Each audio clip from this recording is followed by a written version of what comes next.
Assalamualaikum warahmatullahi wabarakatuh. Kami dari kelompok 1 yang akan membahas tentang QRIS atau Quick Response Code Indonesian Standard.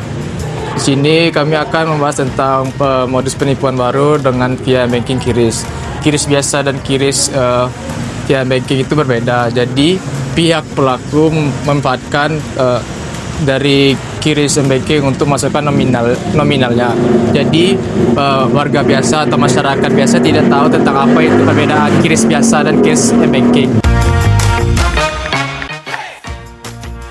Kasus ini pernah dialami oleh pemilik online shop di TikTok @PrincessKittyShop. Saat lagi live jualan kaos, ada orang pura-pura jadi pembeli. Dia menanyakan Kris untuk membayar barang karena Kris tokonya sering terjadi gangguan. Korban kasih Kris dari M-Banking BCA-nya. Tapi pelaku ngotot kalau Kris yang dikasih tidak bisa digunakan dan mengarahkan korban untuk memberikan Kris yang di sebelahnya.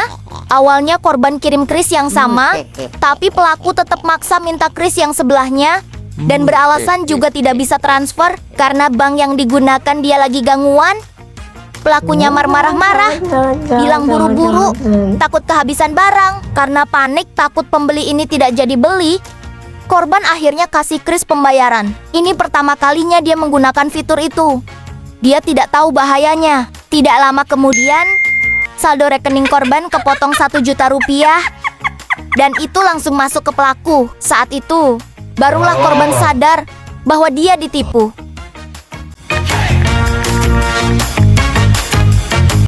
Bahaya dari modus ini jelas. QRIS pembayaran kalau salah kasih ke orang, saldo kita yang berkurang tanpa pengetahuan kita.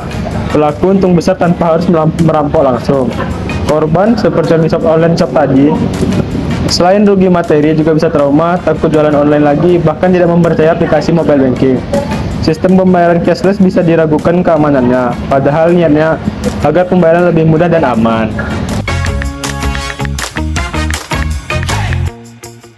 Penjelasan dari sudut pandang kriminologi. Dari sudut pandang kriminologi, kejahatan ini bisa terjadi karena 2 hal utama. Yang pertama, pelaku memanfaatkan kelemahan pengetahuan korban. Banyak orang belum mengerti bedanya QRIS pembayaran dengan QRIS transfer. Kedua, pelaku sengaja membuat korban panik. Dia menyamar jadi pembeli, minta QRIS untuk bayar, alasannya buru-buru takut kehabisan barang. Jadi korban tidak mikir panjang. Karena situasi seperti itu, korban mudah terjebak. Jadi kejahatan seperti ini terjadi karena pelaku pintar memanfaatkan ketidaktahuan orang dan membuat situasi menjadi panik.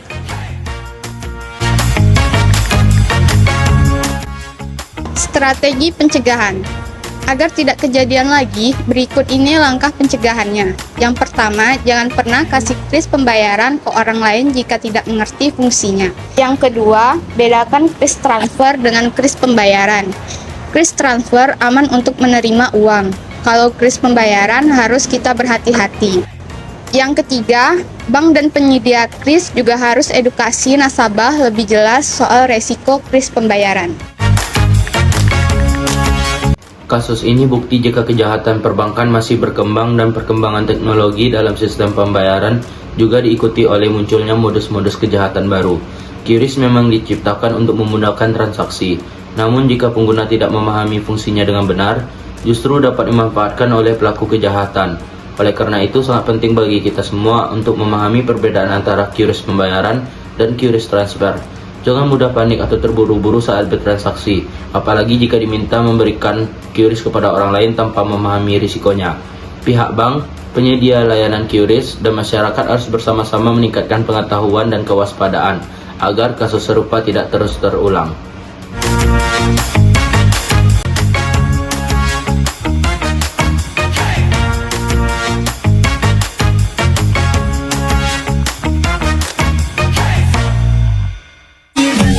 And